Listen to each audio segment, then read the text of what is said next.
Hello guys, welcome to the review of the movie Veerabhadrudu alias Karuppu, actor by Suriya garu, Trisha గారు and RJ Balaji గారు. Director కూడా ఆయనే. రివ్యూలోకి వెళ్ళే ముందు ఒక్కొక్క శుభ్ర కారణం మన ఛానల్ సబ్స్క్రైబ్ చేసుకోకపోతే ఇప్పుడు సబ్స్క్రైబ్ చేసుకోండి. పక్కనే ఉన్న బెల్ ఐకాన్ క్లిక్ చేసి ఆల్లో పెట్టుకోండి. నా ఫర్దర్స్ మిస్ అవ్వకుండా చూడొచ్చు. చాలా మంది చూస్తున్నారు కానీ సబ్స్క్రైబ్ చేసుకోవట్లా. So please try to subscribe, click the bell icon also. వీడియోలోకి వెళ్ళే ముందు ఒకే ఒక విషయం, నేను ఒక కొత్త ఛానల్ స్టార్ట్ చేస్తున్నాను. ఆ ఛానల్ పేరు ఏంటంటే, ఛానల్ పేరు అప్పుడే చెప్పను, ఎందుకంటే దానికి ఇంకా టైం ఉంది. అదొక పెద్ద ఛానల్, చాలా ఇంట్రెస్టింగ్ ఛానల్, చాలా ఎగ్జైటింగ్ ఛానల్ అది. దానికి సంబంధించి మీకు ఆల్రెడీ 2 హింట్ వీడియోస్ అయితే అప్లోడ్ చేశాను ఆ ఛానల్లో. కింద సెకండ్ హింట్ వీడియో లింక్ అయితే ఇస్తాను, ఒకసారి వెళ్ళి ఆ వీడియో చూడండి. డిస్క్రిప్షన్లో కామెంట్ సెక్షన్లో ఇస్తాను. ఫస్ట్ హింట్ వీడియో కూడా చూడండి, ఆ ఛానల్లో ఉంటుంది. ఆ ఛానల్ సబ్స్క్రైబ్ చేసి ఉంచుకోండి. మీకు ఎవ్రీ సండే మార్నింగ్ 10 AM దానికి సంబంధించి అప్డేట్స్ వస్తాయి. So next Sunday third update వస్తుంది, థర్డ్ హింట్ వస్తుంది. ఆ నెక్స్ట్ సండే మీకు దీని రివీలింగ్ అయితే ఉంటుంది, ఆ ఛానల్ దేని గురించి ఏంటి అనేది. ఖచ్చితంగా మీకు ఆ ఛానల్ నచ్చుతుంది, చాలా బాగా ఇష్టపడతారు మీరు ఆ ఛానల్లో కాంటెంట్ని, అందులో ఎటువంటి డౌట్ లేదు. సో ఖచ్చితంగా సబ్స్క్రైబ్ చేసుకొని బెల్ ఐకాన్ క్లిక్ చేసి ఆల్లో పెట్టుకొని ఉంచుకోండి. అండ్ ఆ 2 హింట్ వీడియోస్ చూసి అది ఏ ఛానల్లో గెస్ చేయడానికి అయితే ట్రై చేయండి, దేని రిలేటెడ్ ఛానల్లో గెస్ చేయడానికి ట్రై చేయండి. డిస్క్రిప్షన్లోని కామెంట్ సెక్షన్లో లింక్స్ ఉంటాయి. అండ్ ఇంకా వీడియోలోకి వెళ్ళిపోదాం. అండ్ ఇంకా వీరభద్రుడు సినిమా గురించి చెప్పాలంటే, సినిమా బేసిక్గా ఓవరాల్గా అయితే మాత్రం అంటే strictly just above then average అంతే. సో అంటే ఫస్ట్ హాఫ్ బాగా అనిపిస్తుంది, ఫస్ట్ హాఫ్ చాలా బాగా అనిపిస్తుంది. బేసిక్గా మహావీరుడు సినిమా ఒకటి ఉంది, గుర్తుందా? శివకార్తికేయన్ గారిది. సేమ్ ఆ జోనర్లో ఉంటుంది అనమాట సినిమా. బేసిక్గా మనం కమర్షియల్ సినిమా అనుకుంటాం ట్రైలర్ అది చూసిన తర్వాత, బట్ కమర్షియల్ సినిమాలోని కొన్ని ఎలిమెంట్స్ మిక్స్ చేశారు. ఆ దేవుడి ఎలిమెంట్ని చాలా అంటే చాలా బాగా మిక్స్ చేశారు. ఇనీషియల్గా ఫస్ట్ హాఫ్ అంతా కూడా బాగా అనిపిస్తుంది. And end of the day మనకు ఐడియా ఉంది, అక్కడ లిమిటేషన్స్ పెట్టినప్పటికీ కూడా ఏదో ఒక టైంలో ఎక్స్ప్లోడ్ అవ్వడం జరుగుతుంది అని చెప్పి మనకందరికీ ఒక ఐడియా ఉంది. సో అందుకని ఫస్ట్ హాఫ్ ఆ పరంగా బాగానే అనిపిస్తుంది. అండ్ బేసిక్గా కోర్టులు, అక్కడ ఏవైతే సిచ్యువేషన్స్ ఇవన్నీ ఉంటాయి, ఇంకా వాటి చుట్టూ తిరుగుతూ ఉంటుంది. సో మరీ అంత ఎగ్జైటింగ్గా, మరీ అంత ఇంట్రెస్టింగ్గా లేకపోయినప్పటికీ కూడా ఓకే, ఒక డిఫరెంట్ కైండ్ ఆఫ్ కాన్సెప్ట్ అన్న ఒక ఫీలింగ్లో ఉంటుంది అనమాట. తర్వాత సెకండ్ హాఫ్కి వచ్చేసరికి సినిమా ఏటేటో వెళ్ళిపోతుంటుంది. అంటే లైక్ ఏదో ఒక సినిమా ఉంటుంది, పాపం పసివాడో పసివాడి ప్రాణమో. అంటే ఈ 2 సినిమాల్లో ఏదో ఒక సినిమాలో ఒక పిల్లాడు ఎడారిలో తప్పిపోతాడు, పెద్ద ఎడారిలో తప్పిపోతాడు. అలా తప్పిపోతూ ఎటు వెళ్తాడో తెలియదు, ఏం చేస్తుంటాడో తెలియదు, అలా తిరుగుతూ ఉంటాడు. మధ్యలో ఏవో పాము గుడ్లు కనబడితే వాటిని ఏవో రాయి మీద ఆమ్లెట్ లాగా వేసుకొని తింటే కళ్ళు పోతాయి, ఏవో చాలా జరుగుతుంటుంది అనమాట. అంటే అగమ్య గోచరంగా ఉంటుంది తన జీవితం ఆ ఎడారిలో. సేమ్ ఇది కూడా అంతే. సెకండ్ హాఫ్ నుంచి మటుకు ఎటేటో వెళ్ళిపోయింది సినిమా. మోస్ట్లీ చాలా డిసప్పాయింటింగ్ వేలోనే వెళ్తుంది. అంటే commercial elements over the top అయిపోతాయి. కొన్ని బాగానే ఉంటాయి, మళ్ళీ కొన్ని సీన్స్ బాగుంటాయి. సెకండ్ హాఫ్లో కూడా ఒక 3-4 సీన్స్ బాగుంటాయి. లాస్ట్లో సుందరం సీన్ ఒకటి ఉంటుంది, అది బాగుంటుంది.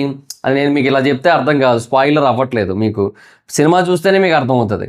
తర్వాత లియో సీన్ ఒకటి ఉంటుంది, యాక్చువల్లీ అది కూడా బాగుంది. కొన్ని బాగున్నాయి యాక్చువల్లీ, కొన్ని బాగా అనిపిస్తాయి. కొన్ని డైలాగ్స్ అవన్నీ కొంచెం ఫన్నీగా ఉంటాయి. సో సెకండ్ హాఫ్ కొన్ని సీన్స్ పరంగా ఓకే తప్పిస్తే రిమైనింగ్ అంతా కూడా ఏంటంటే ఇంకా ఓవర్ ద టాప్. లైక్ సిమిలర్గా ఎలా చెప్పాలంటే, ఇప్పుడు బాలకృష్ణ గారి అఖండ ఎలా సిమిలర్ టు దట్ అనమాట. సో ఇది సూర్య గారి అఖండ అని చెప్పొచ్చు ఒక రకంగా, అఖండ 2 ఎస్పెషల్లీ. సో అంటే చాలా వరకు ఓవర్ ద టాప్ అవుతుంటాయి. అండ్ కమర్షియల్ సీన్స్ కూడా ఎలా అయిపోతుందంటే ఇంకా లైక్ లిమిట్కి మించున్న ఫీలింగ్ కలుగుతుంటుంది. లైక్ ఒక కేజీ కోడికి 10 కిలోల మసాలా రాసిన ఫీలింగ్ కలుగుతుంటుంది. సో ఆ కథకి ఎన్ని కమర్షియల్ ఎలిమెంట్స్ కావాలో అంతవరకు కాకుండా దానికి 10 రెట్లు మించున్న ఫీలింగ్ కలుగుతుంటుంది. సో అదొకటి ఉంటుంది. అండ్ ఏమో సెకండ్ హాఫ్ మోస్ట్లీ ఏటేటో వెళ్ళిపోద్ది, అదైతే క్లియర్. సో కథ మొత్తం సైడ్ ట్రాక్ అయిపోద్ది, దారి తప్పేస్తుంది మొత్తం అంతా కూడా.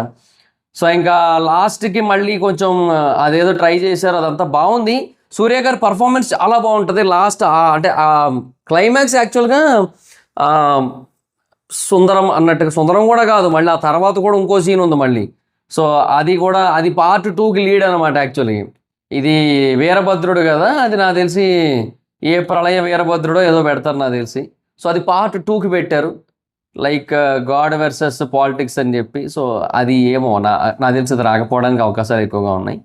సో అదే అంటున్నా కదా, ఓవరాల్గా దాన్ని ఎటేటో తీసుకొని వెళ్ళిపోయారు సినిమాని. So that is the huge disadvantage. And ఆ క్లైమాక్స్కి ముందు వచ్చే ప్రీ క్లైమాక్స్లో సూర్య గారి పర్ఫార్మెన్స్ నెక్స్ట్ లెవెల్ ఉంటుంది.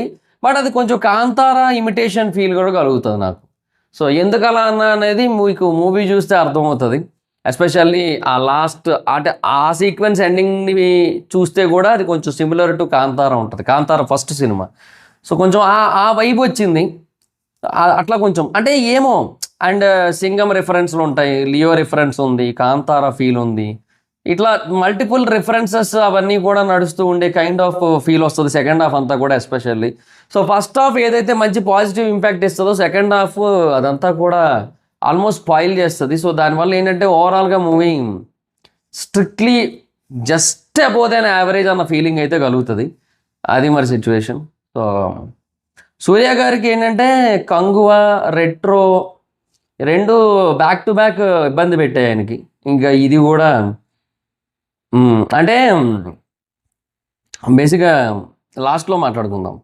సో ఇంకంతే. ఇంకా సో సినిమా అయితే మటుకు strictly above than average. And ఇంకా యాక్టర్స్ పర్ఫార్మెన్స్ విషయానికి వచ్చినట్టయితే అందరూ చాలా బాగా చేశారు. త్రిషా గారికి అంత హ్యూజ్ రోల్ ఏం కాదు, ఓకే, ఉన్నంత వరకు ఆవిడ బాగా చేశారు. సూర్య గారు యాజ్ యూజువల్లీ ఫెంటాస్టిక్, చాలా అంటే చాలా ఎక్స్ట్రాడినరీగా చేశారు. అండ్ మేబీ ఆ లాస్ట్లో ఒకటి ఉంటుంది, ఆ సింగం రిఫరెన్స్ అవన్నీ అన్నాను కదా, అక్కడ యాక్చువల్గా కథని కొంచెం అప్పటి వరకు వెళ్ళిన ఫ్లోకి డిస్టర్బ్ చేయకుండా చేయాలనుకుంటే they can really go with the flow అనుకుంటే ఇంకొక యాక్టర్ది క్యామియో పెట్టచ్చు, ఎవరో ఒకరిది, కార్తీక్ గారిదే పెట్టేయచ్చు. కానీ అట్లా చేయలే. సో అది ప్రాబ్లం. ఇంకా మనం ఇంకేం చేయలేము ఇంకా. సో ఆ తర్వాత సీక్వెన్స్కి ఇంకా లీడ్ కావాలని చెప్పి ఇంక ఇలా తీసుకుంటూ వెళ్ళిపోయారు. Performances wise everything good. RJ Balaji గారు కూడా బాగానే చేశారు యాజ్ అ విలన్గా. బట్ ఆయన ఎందుకో ఆయన పాత్ర మీద పెట్టిన శ్రద్ధ, అంటే క్యారెక్టర్స్ మీద పెట్టిన శ్రద్ధ, గట్టిగా మాడుకుంటే ఆయన పాత్ర మీద పెట్టిన శ్రద్ధే. సూర్య గారి పాత్ర మీద కూడా అంత క్యారెక్టరైజేషన్ బిల్డ్ చేసిన ఫీల్ రాలే. త్రిషా గారికి ఎలాగో అంత పెద్ద క్యారెక్టర్ ఇవ్వలేదు కాబట్టి నో ఇష్యూస్ అసలు. సో అది ఇంకా స్టార్టింగ్లో కొన్ని సీన్స్ ఉంటాయి, ఇంకా వాటిల్లో కొంచెం వేరే క్యారెక్టర్స్ అయినా సరే కొద్దిగా గొప్ప ఎక్కువ ఇంటర్ఫియర్ అయిన ఫీల్ ఉంటుంది. సో ఆర్జే బాలాజీ గారు ఆయన క్యారెక్టరైజేషన్ మీద పెట్టిన ఫోకస్ కథ మీద, సినిమా మీద పూర్తిగా పెట్టలేదేమో అన్న ఫీలింగ్ కలుగుతుంటుంది ఓవరాల్గా. సాంగ్స్ అండ్ బీజిఎం విషయానికి వచ్చినట్టయితే ఒక పాట అర్థమైంది, మిగతా పాటలు అర్థం కాలేదు. సో అర్థం కాలేదు కాబట్టి బాగాలేదని చెప్పలేను, కాబట్టి అర్థం కాలేదు కాబట్టి బాగానే ఉన్నాయి అనుకోవడమే అని అనుకొని మీకు చెప్తున్నాను. బాగానే ఉన్నాయి అనుకోండి, అది అర్థం కాలేదు ఆ రెండు పాటలు. లాస్ట్లో పాట మటుకు కొంచెం అర్థమైంది. ఇంకా తర్వాత బీజిఎమ్స్ అయితే నైస్, బాగున్నాయి. సాయి అభ్యంకర్ బీజిఎమ్స్ అయితే కొంచెం బాగానే ఉన్నాయి. బట్ ఎందుకో నాకు ఫర్దర్గా మనోడు కొంచెం, మనకి ఎలాగైతే ఇప్పుడు తమన్ గారికి ఒక పేరు ఉంది, అంటే లైక్ ప్రతి సినిమాకి కూడా బీట్స్ కామన్గా ఉంటాయి అని చెప్పి, సో ఆ జోన్లోకి వెళ్ళిపోతాడేమో అన్న ఫీలింగ్ కలుగుతుంది నాకు. ఐఎమ్ ఫీలింగ్ దట్, అంతే. సో చూద్దాం.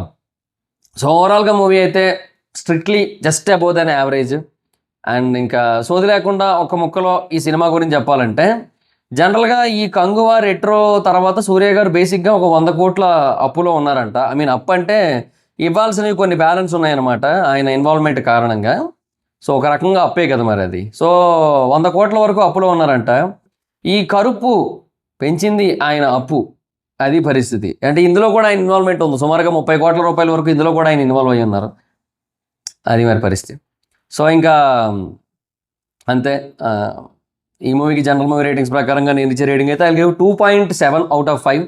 So that's guys, this the video మీకు నచ్చితే లైక్ చేసి వీడియోని షేర్ చేయని ప్రకారం మన ఛానల్ సబ్స్క్రైబ్ చేసుకోకపోతే ఇప్పుడు సబ్స్క్రైబ్ చేసుకోండి. పక్కన ఉన్న బెల్ ఐకాన్ క్లిక్ చేసి ఆల్లో పెట్టుకోండి, నా ఫర్దర్ మిస్ అవ్వకుండా చూడొచ్చు.